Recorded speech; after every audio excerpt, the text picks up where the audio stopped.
to this computer. So good morning, everybody. Welcome. Thank you for being here. We have some stuff on the agenda today, so we'll go ahead and get started. Were there any adjustments that needed to be made to the notes from last meeting?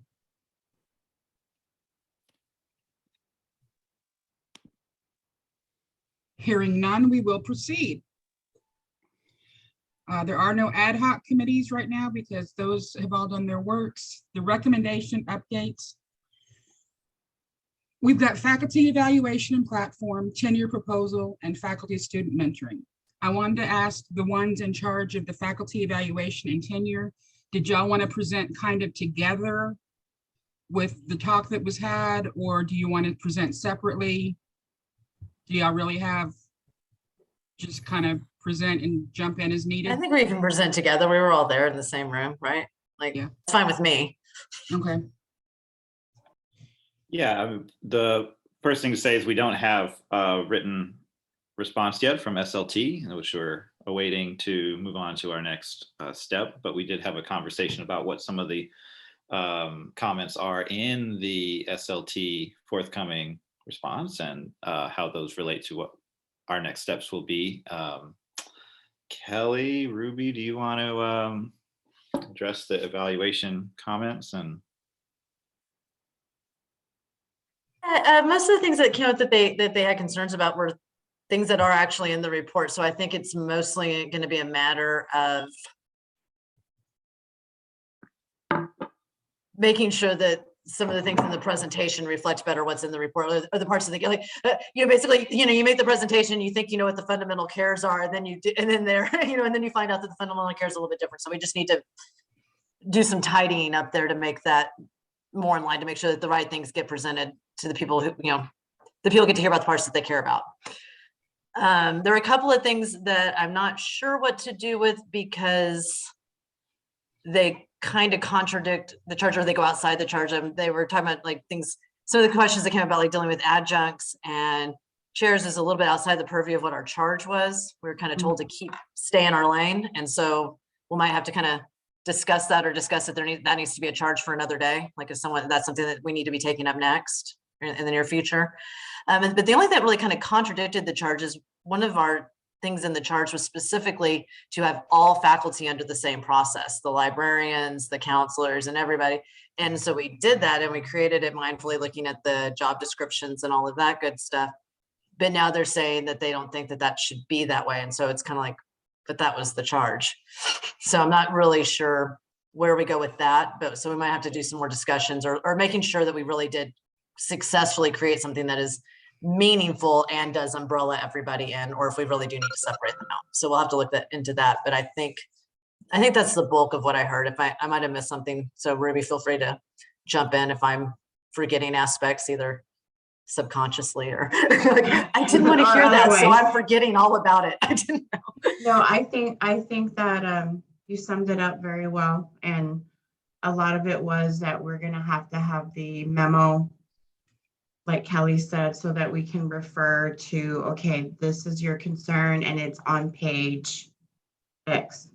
And as Kelly said, we did our best with our presentation. However, if there's anything that we have to highlight in the slide presentation, then, we can still make changes to that. I don't see why we can't. Right, Kelly? Yeah, I think so. It's an interesting thing that I'm finding, that we actually might need different presentations for different groups, because it was the perfect presentation for the VPASs. They were just like, we love you. You guys are the best thing that ever happened to the, okay, they didn't say that, but they did say that they loved us and that they loved it. So that was cool. But then it was not the right presentation for the SLT. Like they needed different information. So that might be something that we need to look at when we're going forward, is that the presentations need to fit the audience. And so that means that they might have to change and not just be like the same one that goes all the way up. Agreed. I will say that's the first one I've ever seen such a big change on from one group to the next. That was unexpected. Okay. From a process standpoint, Cindy, I do know that George and I both were under the impression that the actual memo, the hard copy, would be forwarded to this group. to EFC last week. But I know that the chancellor on Monday had suggested that he wanted one more review. And so that is going out today Okay. to the SLT. And then he's wanting us, to sign that at the end. So I'm hoping that no later than early next week, we should have something to be able to get to you.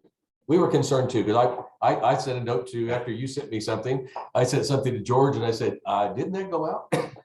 Yeah, and I sent a note to Natalie to check on where we were with it. Yeah. Okay. So then we talked about the tenure proposal and further conversations in SLT, I believe, resulted in a feeling of not being comfortable with well, we use this evergreen word, which is a problem. We're learning as we go. We put in that was the way we first heard about it, like, oh, the annual automatic renewal evergreen. So we put that word in there, and then come to find out it's like a union dog whistle, so like, oh, that was not a good word to use. So, okay, we'll take that word, take that word out. But so we kind of remain with this contractual mechanism of automatic annual renewal. And there was some concern about that, and the idea that someone would always be, a faculty member would always be in the first year of their contract and never move on. And there was concern there. So we talked a good bit about that, kind of returned to the original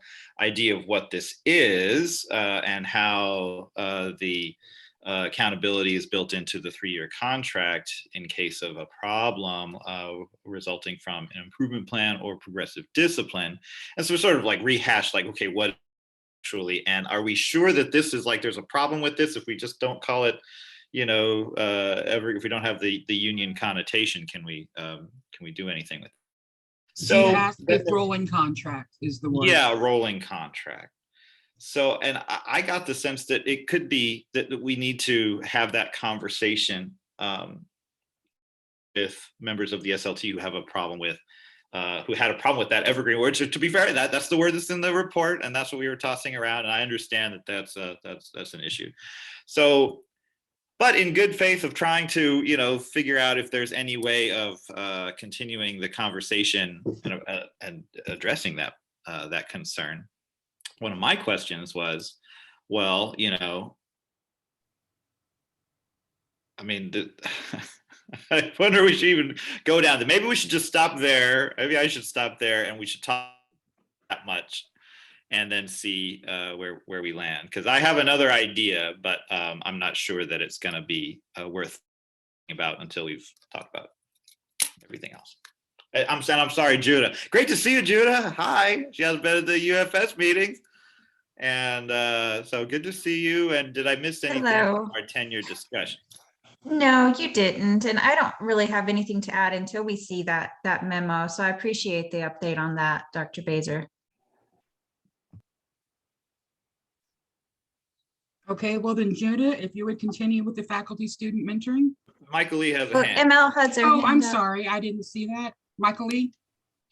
Well, now I feel like I should just follow the lead and that we should wait till the memo. But I just wanted to say about contracts and tenure, I just wanted to make sure that I understood previous to the 12, I guess I've been saying 12 for a few years, so maybe it's now 14 years ago when it was suspended, that previous to then, tenure was something different than your contract, right? You had a 1-year rolling contract and your tenure supplied you security as such that there were only a few reasons and a particular in-depth process why you wouldn't roll over. So I'm just concerned like that they're being equated now in our new discussions, and I understand why, but like it may be difficult to tease out, except for in the sense that our contracts didn't change, right? It's just that we got rid of tenure. So it's interesting that we're not talking about changing the contracts when I think we were coming in with we were talking about tenure, you know what I mean? Yeah, and I don't know if this is a procedural thing, because I know one thing that was different when you were on tenure track was that there was a time by which they needed to let you know you weren't going to be renewed based on how many years that you were into this process. Like, year 1, they could tell you like in May, you won't be back in August. But by like year 3, they had to tell you like in July that you won't the following August, so it was a different It was For slightly us- different set, but I'm not sure if that was really in the contract so much as that was just in our policies and procedures. So I think I think that's true, like that's just the timeline by which they need to let you know your contract's not being renewed, changed. Yeah, for us, So, yeah, that it's- came in without tenure. It's March. It's the same, I think. I don't think that has changed. Like, we would need to be notified if we're not gonna roll over. Mhm. But in other words, I just mean to say that tenure is not a lifelong contract. There's nothing It's not. different about the contract. It's about the process with which, if you were found in, Yeah. out of line in your job duties. Yeah, it's the process by which you no longer get one, right? Yeah. So I found it a little concerning that the chancellor started talking about the new faculty proposal and stopped talking about the new era tenure proposal, and just the shift in the language. So that's concerning because it seems to indicate that, oh, we're going to do something, but it won't be a tenure proposal, but it could be some like shift in the the number of years on a contract, right? So based on that, then, I think the EFC is looking into, if we're looking into the crystal ball, maybe we shouldn't. I mean, that's the thing of like getting the SLT feedback and maybe having one more conversation. So, I think that there's a, if this, then that, and if that other thing, that, you know what I mean? Like, which way do we go? And if there's sort of on the SLT side, it's like, look, we don't want the word tenure to be part of this new faculty proposal. So if that's true, that has all kinds of implications, because we're getting rid of the tenure track, which has the components of that, the tenure decision, which has all that, those components. So we're talking about a tenure system that includes the lead up, the decision, and then the accountability afterwards. And if we're saying that the tenure is not, we don't like that word, it's not going to be part of what we're doing, we're talking about new faculty proposal, that's a change in the contract structure, then we don't have the tenure system that goes along with it. So that's a major change. The EFC recommendation has been for tenure, and the tenure system that goes along with it, and this contractual issue is almost outside of the recommendations that we had originally proposed. So I think that we'll have a decision point to make, an inflection point to make, to say we are either comfortable going forward with not making the recommendation that we had, or we're going to stick with the recommendations that we originally had and move forward with those. Even though they are not supported by the SLT, which I think we all understand the gravity of implications of that. So that's sort of, I think, something we'll have to come to after we see the recommendations. I think there's another conversation or two, and I am still hopeful that there is actually a good solution that we can all come to that satisfies the concerns of SLT, that allows for the tenure system in its fullness to actually be there, I'd like to think. And that's where I am on it personally. I'll stop talking.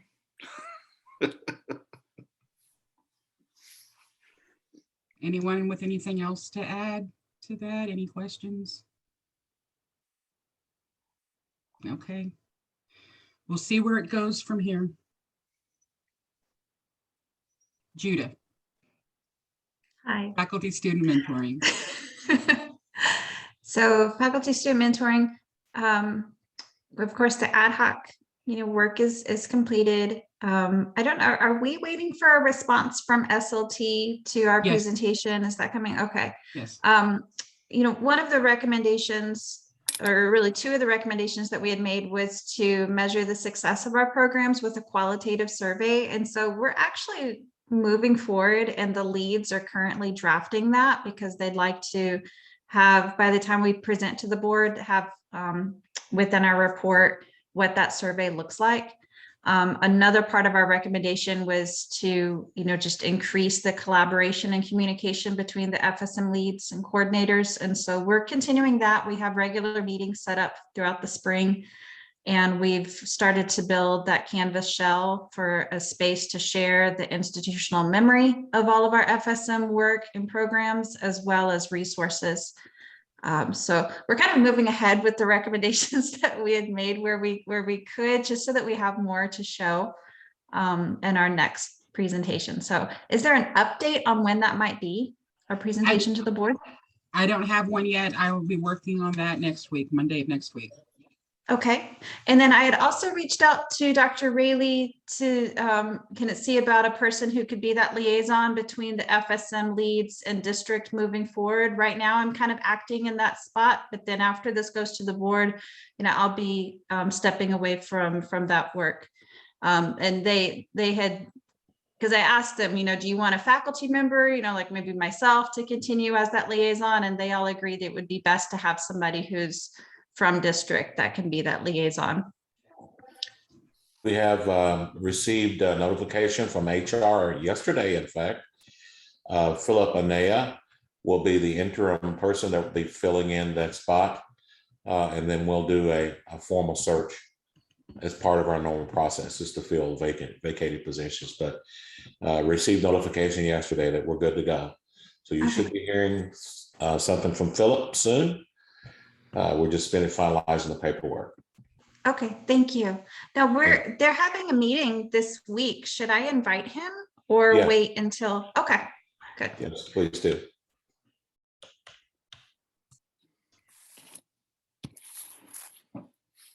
There was a concern that a faculty member brought up to me on my campus about one particular aspect of the student mentoring program. And I think there's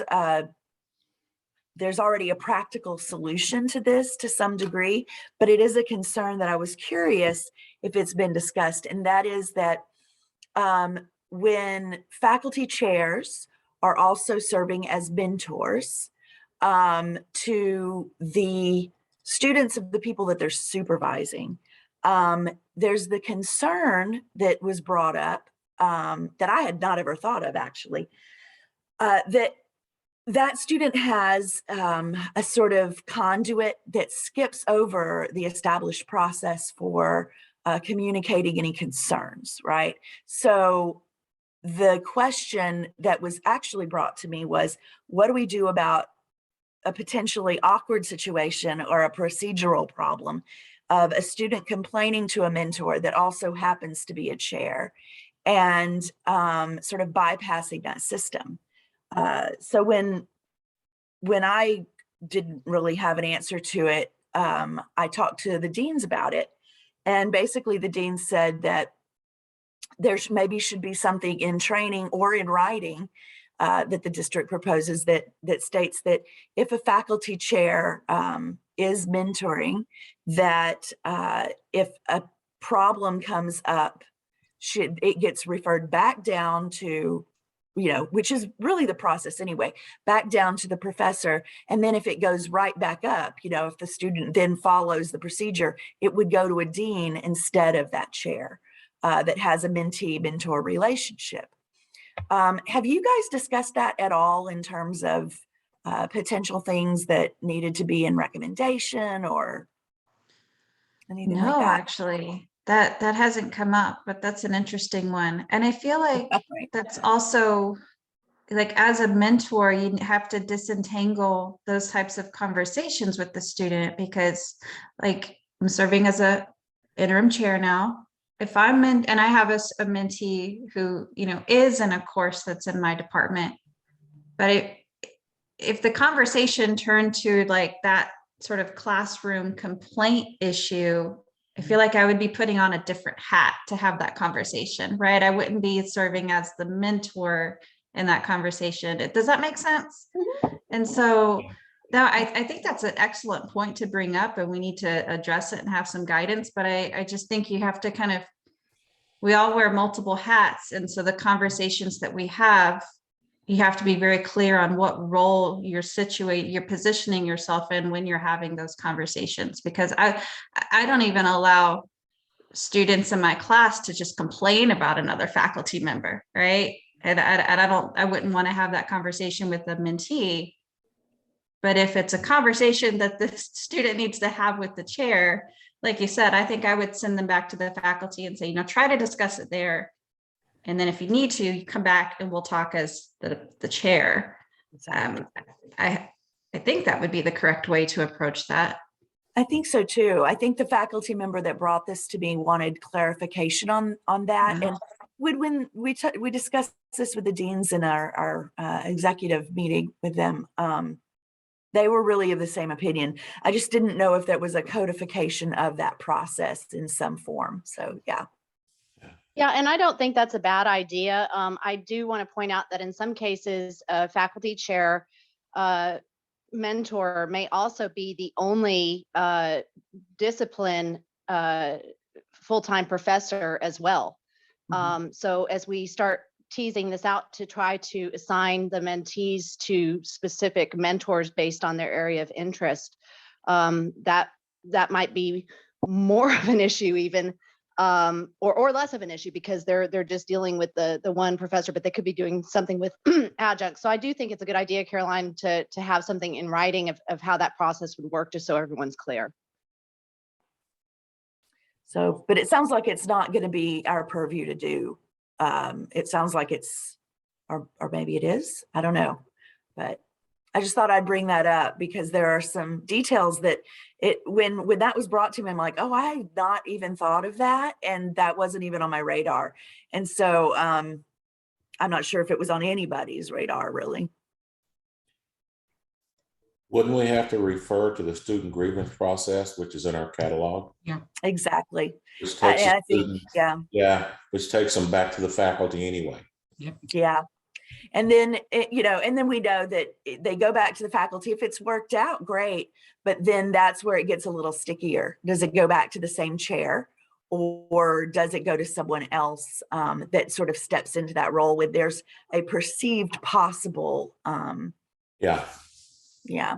So. Well, and But- for the mentoring process, we may want to have something in writing as to what the student can expect out of that process and Yeah. what's appropriate to discuss with your mentor. Yes. Yeah, absolutely. Thank you, Judah. okay. Any other comments, questions on that topic? Thank you for moving forward with this, Judah. I know that it's kind of been in circles for a little bit. The next item on the agenda is the status of the response memos, which I believe Dr. Raley and Dr. Baser have already addressed. So moving on from that. Because we are waiting on those, the Board of Trustees presentation is still the same. We've had another conversation. So I will have one to present at the next meeting, even if it is the same. So be looking forward to that. We have no ad hoc presentations. Cindy, one Subcommittee question. membership on implementation and ownership of ad hoc work after work at EFC is finished, doodle poll. So I'm going to send out a doodle poll for next week. And if you're interested in being part of this, please respond. That way we can get some minds together and, as you know, different perspectives, bring in all sorts of different ideas. So be looking for that. And next on our agenda, position paper on shared governance. So let me share my screen.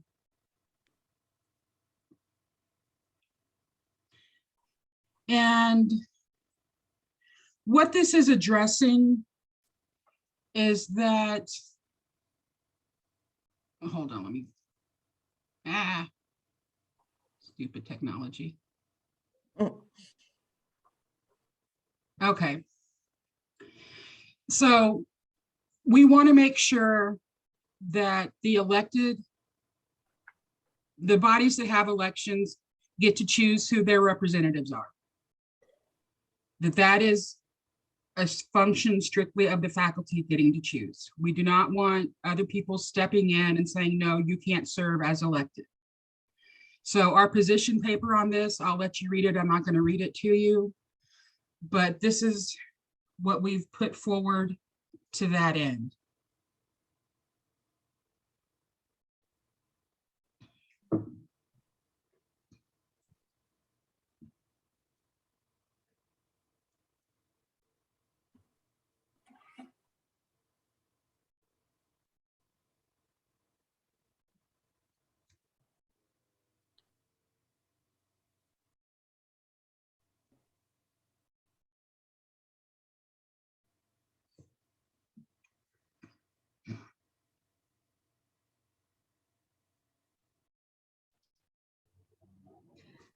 I'm sensing there may be context here, but I think this is a good document. And my only question would be at the very bottom there, are there any clauses that would mean someone would need to step in and say this person is not available for a leadership? And I'm thinking really terrible things that we're likely never going to encounter, but if someone is under an investigation for sexual harassment or something.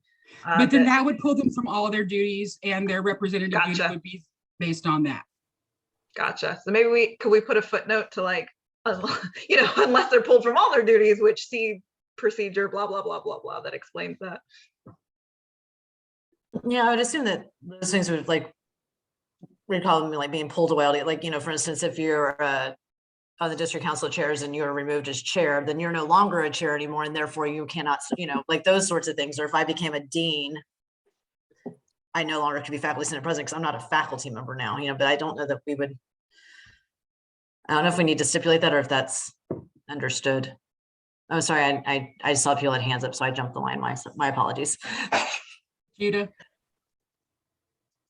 So I think it might just be my aversion to conflict and tension, but the word unacceptable, I'm just wondering if there's another way to state that isn't so confrontational, so that we can be firm in this, in our resolve to state this without, I don't know, unacceptable just sounds a little emotionally charged to me, Okay. but that could be a personal thing. Let me pull up my handy dandy thesaurus. If part of the point is that this seems to be someone being removed would be going against the board policy, then, you know, you could say it's unacceptable because it's not in adherence to board policies. There might be another word that just says it's, you know, it's not correct, or it's not, you know, it's out of compliance with board policy. I like that clause added in, that we're out of compliance. Is inappropriate better for you, Judah?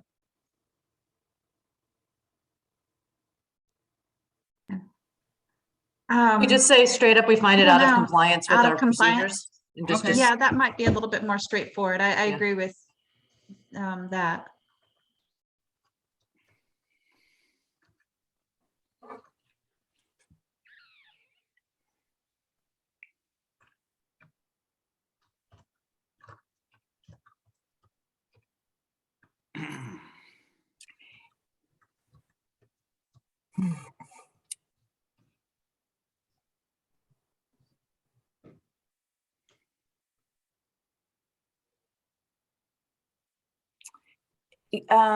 I question real quick. Do you guys? Chris has got his hand up. Sorry, I was getting some coffee.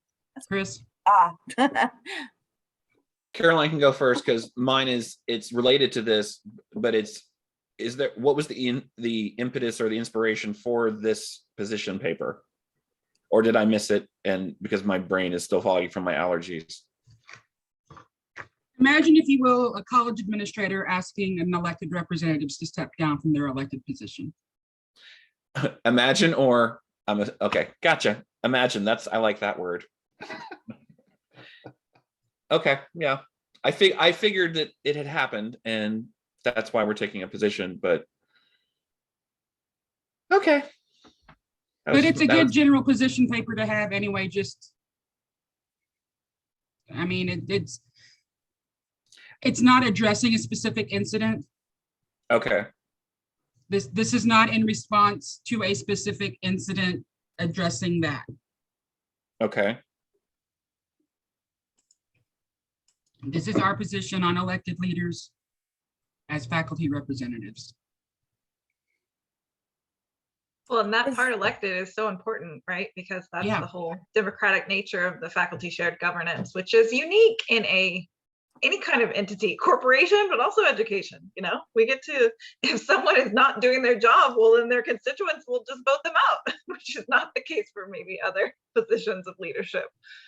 I mean, I think that we need to state here that we wrote this because there is a situation happening, and I think people have a right to know what it is. And so I'm happy to state what it is. I don't know if I'm happy, I'm not happy about it, but I'm willing to, which is that Kathy Mayer, the chair of the District Council of Chairs, has been asked or told to step down from her role as the chair of the District Council of Chairs.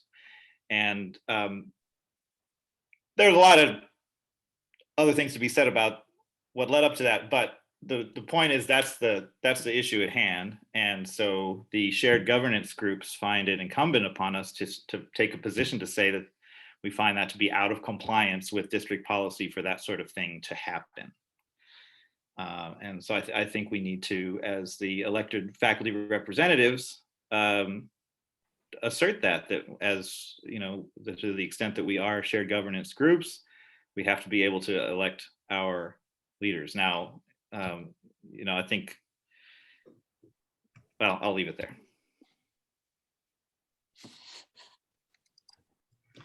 Isabel, you got your hand up? And then Vicente. Yes, for me, this reads to me like something that should be said or should be stated in regard to elections in general. I didn't really see it as saying that once people are elected, they should be allowed to stay elected unless, you know, they do something horrendous. So I'm not sure. I think that Erin's right that something needs to be added to this so that part of why we're doing this is clear. Because to me, this reads more just in general and mainly about electing people to represent us, not so much protecting their ability to be able to do that once they are elected.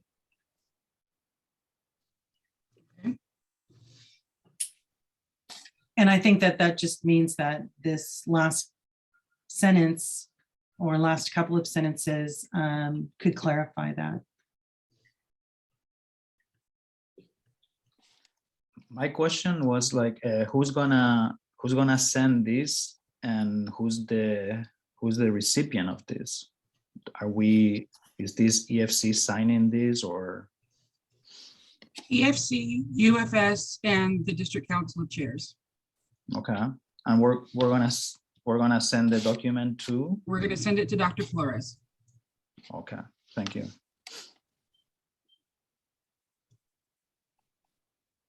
I have a comment on this. I agree with everything that's been said thus far. And obviously this is the body that represents faculty, but I really believe strongly that we could even include staff, because staff have had the same issue, and where faculty at times tend to have a much stronger voice, we could create more some solidarity if we could somewhat delay what you're submitting or revise it to include staff, because again, folks are elected by a body of their peers to represent and elevate their voices. And sometimes I am of the opinion that there's strength in numbers, particularly with situations like this. And I would love to carve out my afternoon and draft something quickly that could be attached to this, or if there's a way to show that solidarity by simply listing that executive staff senate and the staff senates in general, that we include all of us, because we're a governing body and we work alongside our chancellor and our leaders, et cetera, et cetera. So what are your thoughts on that? And I'm definitely supportive of this initiative. I'm in full agreement.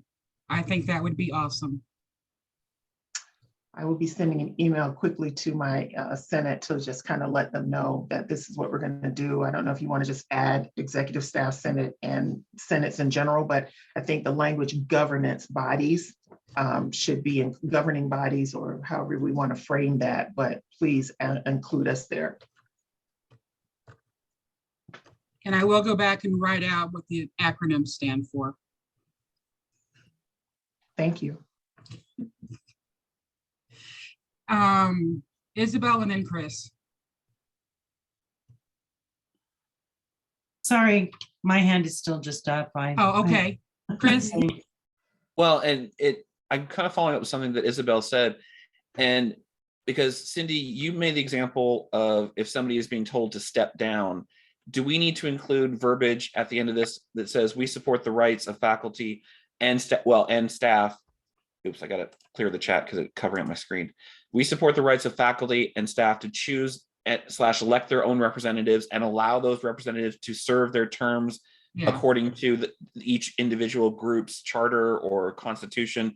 Because if we're saying somebody's elected to be a president of a faculty senate, and then they're being told by an administrator, you need to step down from that position, it's not prohibiting them from being elected. Right. That's prohibiting them from serving out their duties in their term. So that might maybe something needs to be added to say, we want you to be able to be elected, serve out your term, and then step off if you choose to do so.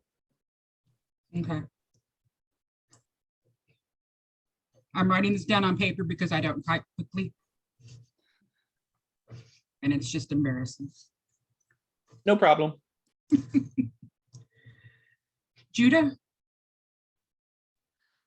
Also, for fuller context, we did bring this to Dr. Flores and Linda Boyer Owens in a private conversation because we didn't want to, make this, really, really public yet.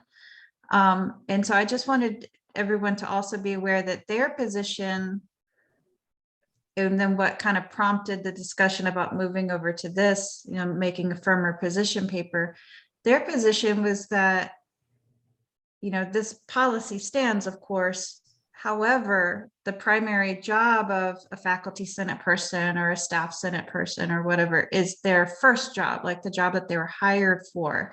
And so it was what I was hearing, that they were taking the position that that's fine for an administrator to kind of pull that person back if needed. So do we need to address that was established by both of them? Or talk about whether, are we disagreeing with that in this position paper? Or is it okay for an administrator to say? Out of compliance with district policy for an administrator, non-constituent, to decide who can and cannot serve in this capacity. We can put continue to serve. But to me, that was enough to talk about the outsider coming in. But if you want more, we can put more. That's why it's in front of y'all. Well, no, I think I'm going back to kind of what someone else had raised, that this is saying that, we can elect. Right. Right. Like we have the right to elect, but then in service, like while you're doing that service, like someone had mentioned, like, do we need a clause that has statements like that, the points where we would agree that it would be okay for an administrator? I just don't know. I don't know. Yeah.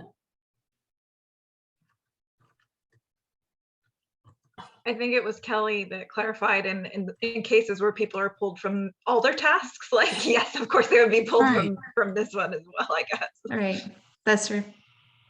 But maybe we have the number of that procedure and can just do one of the little annotated, footnotes, or even like a star and then the bottom. Asterisk. Or even just say that, we agree that the spirit of this policy is that they be allowed to serve out I the like that, totality of Kelly. their, Yeah.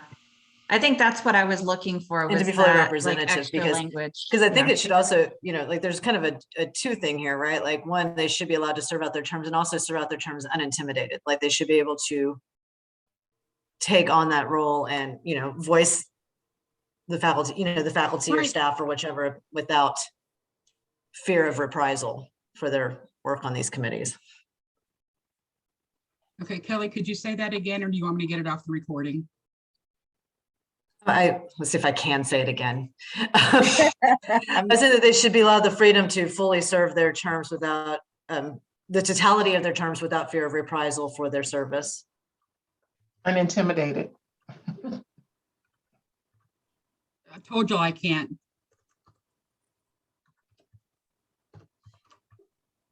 Would it be better if I typed it in the chat? Yes. Okay. Yes. I had my hand up and then I took it down, but just quickly, this is so powerful because even, how do I say this correctly? the unintimidated part really speaks to me because people do hear comments around them. And I'm speaking of course from senators, where they feel a threat, or they feel that, you know, they have to step down, or they have to rush their duties, or there's just something looming where people feel I was elected to do this, but I'm somewhat crippled. And so serving out the term. And I do know that there's kind of an unspoken rule with staff that you can't have people from the same department, or not too many people from the same unit, which makes it challenging. Just for example, I'm with under Dr. Diane Snyder, which has the largest division of any. So it's safe to say that if someone's serving on a Senate, that you could have multiple people from the same unit. So this is valid, and I'm hoping that we can draft it correctly and present it. Caroline? Oh, I don't know. I think to some degree, anticipating responses to this, or anticipating what administration believes is going on or is relevant here is important. And one of the things this really doesn't address is kind of the elephant in the room that occurs with faculty chairs versus chairs, right? Chairs can be faculty, but they can't serve on faculty voice bodies like faculty senate, or being president, or that sort of thing, right? And so even in EFC, the only chair that we would have would be elected to serve and come to us in that capacity. And while we do still have primarily faculty status chairs, what they're actually in contract for and their actual duties are not faculty duties, they're administrative duties. And so anticipating the fact that from district perspective, they're on a 12-month contract, they're considered administration. Some of what we're saying, leaning very heavily on the assumption that chairs are faculty, period, right, that happen to have these other duties, is not, I think, truly at the heart of what the district did several years ago by shifting the chair jobs to people who could be not faculty. So in other words, there are people who could be elected and serving on the council of chairs that have never been faculty and don't have faculty status. And by including this particular body as a shared governance body at its spirit and core for faculty, that could possibly be a snag in how we've drafted this. And I know the thing that makes this problematic is that we want chairs to remain faculty. If we can make that happen, great. But the fact is, to some degree, that ship has already sailed. And by making a policy in which the people who are supervising departments, they're supervising what used to be called divisions, and that sort of thing, their acting duties are administrative in nature. And they have administrative power above faculty as well, right? That's why they don't serve as faculty senators. That's why they can't be presidents of faculty senate. So it may seem like a little thing, but it is a thing that this memo is going to bring to the forefront. And we have to be ready to have that discussion as well, right? So the difference between, say, an administrator looking at someone else, faculty too, but particularly administration, and saying, we want you from here to focus on here, is a duty that perhaps they have more say in than if it was a straightforward faculty position, like an elected president or an elected staff senate president, for that matter, So that's, yeah, that's all. I think we need to address that on some level.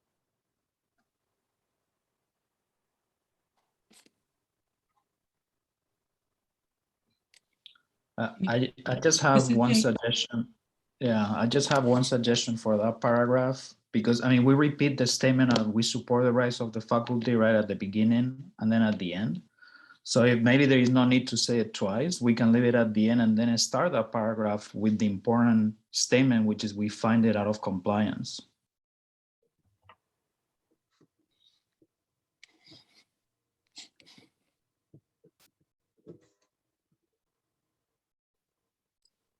That's it.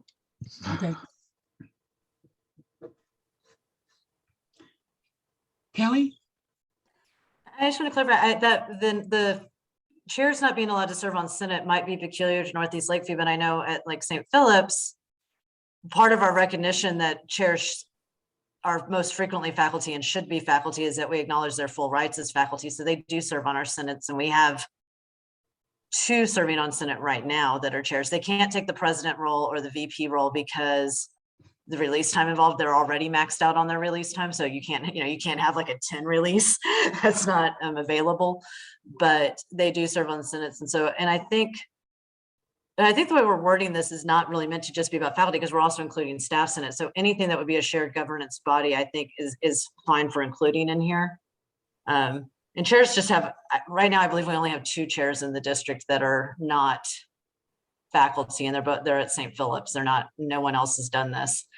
And I think that that's something that is going to come to a head that we're going to have to address. I know it's been part of our work in the UFS also to start that these issues do need to be addressed, because we've got this, basically we have what's in policy and then we have what's happening and they don't align, right? Like, and that's the real problem, because then you don't know, when you have those misalignments, you don't know how far the misalignment's allowed to go, right?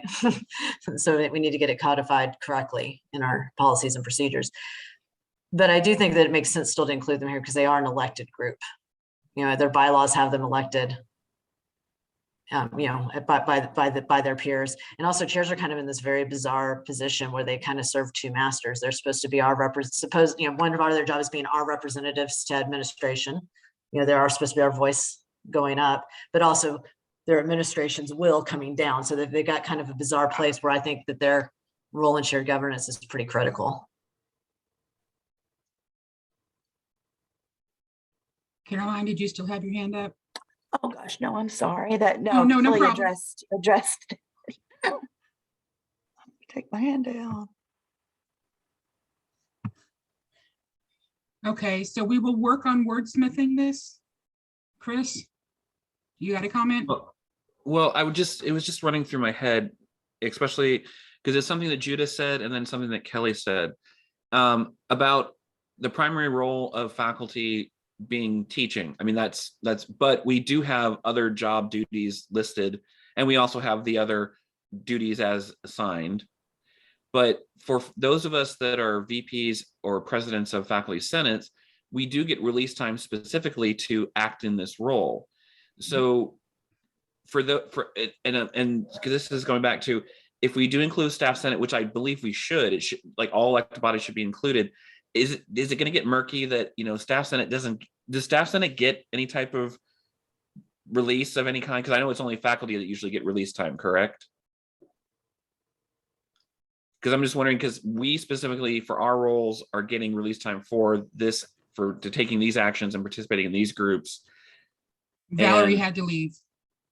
Okay, but I don't think they do, because they do their job as whatever they're told to do or whatever they're going to do. I'm just wondering if it's going to get murky with the idea of release time to allow faculty to do certain things that staff aren't given that luxury and that benefit to, out of their other duties. They have to do these other things in addition to what their job description is. So I see that as a separate issue. Okay. I see that as equity, not as out of alignment. Okay. Yeah, it just came to me, and I was like, is that going to be related? I mean, it's related, but as you just said, it can be a separate issue. Well, and Christopher, chairs would be the same thing. Agreed.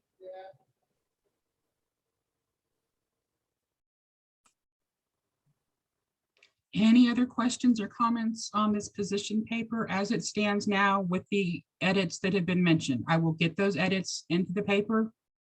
I've got about 4 more meetings today, so I don't know when exactly we'll get them in there.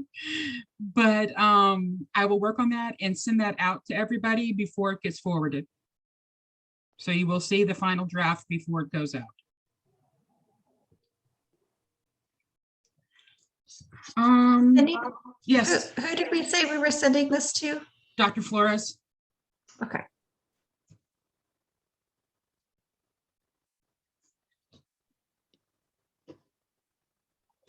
Anyone have anything for the good of the group? Well, I feel like, can you maybe stop sharing for a second? Sure, Like, we'll see call the everybody? meeting is over. That was, our next meeting is Friday, February 25th from 10 a.m. to noon. Well, wait a second. I have something. for I the was gonna good stop of the group. recording. Do you want this recorded? Oh, I was just finishing the meeting and then we could go. I think off he just meant to record. stop sharing your screen so we can see everyone's face. just Is that right? stop sharing, not stop recording. I don't Gotcha, care if you're sorry. recording or not. But there's a date on the table here, the 15th, where Kathy has been asked to step down. And, you know, we have this resolution, the DCOC's made it the position paper. And it kind of remains to be seen how it's going to all shake out. But there is a likelihood that not have Kathy at our next EFC meeting. And I don't know if that's true. I'm hoping that she is, but if that is the case, I want to applaud the years of service and just what an incredible advocate for faculty, for chairs, for students we've had in this position. And it's really, it hurts to think that that she's gonna leave this position under these circumstances. And we're trying to have an objective conversation about what's appropriate and what's not here. You know, there's a person here who has been part of our lives, you know, and will continue to be, but in this capacity, serving on EFC, at UFS and the DCOC, attending all those board meetings, speaking up, knowing the history, and that's an incredible body of work and legacy that she has, that's affected all of us. I just want to acknowledge that. And I hope that this is a premature speech to be making, because I don't want to say, you know, goodbye to Kathy on any of those groups. But if it is, then I just want it to be said with her here to hear it, and everyone else, that I'm just, you know, really grateful for all of your work, what you've taught us, what you've done. And thank you. Thank you, Aaron. I second that. Agreed. Thank y'all. Thank you, Kathy.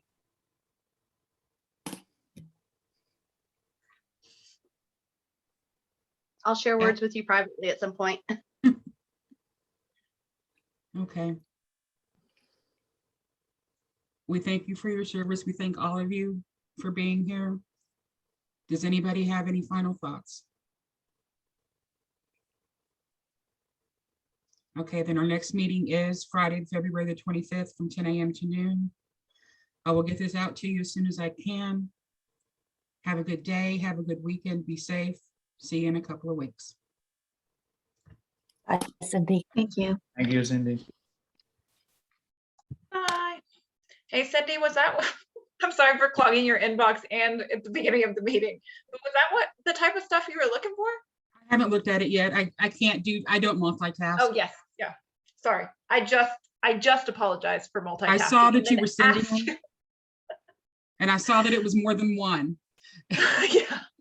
Who knew I had such an EFC archive? But if it's not, shoot me a message and I'll see what else I can No, conjure I up. was just trying to get the history of shared governance from EFC to talk about shared governance. When I found that policy though, that was like, oh, okay. That's yeah. that Okay. that Gotcha. says- Gotcha for the context. But thank you for the files, because I think they're in Canvas, but I think they might have been on my flash drive that got stolen. Oh. So, yeah. Well, I hunted down all mine when, I don't know if you remember when Will was fellow, and Yeah. we were being questioned if we did have the right and authority to go to the board. Oh, Hutton. So that's where I got all that.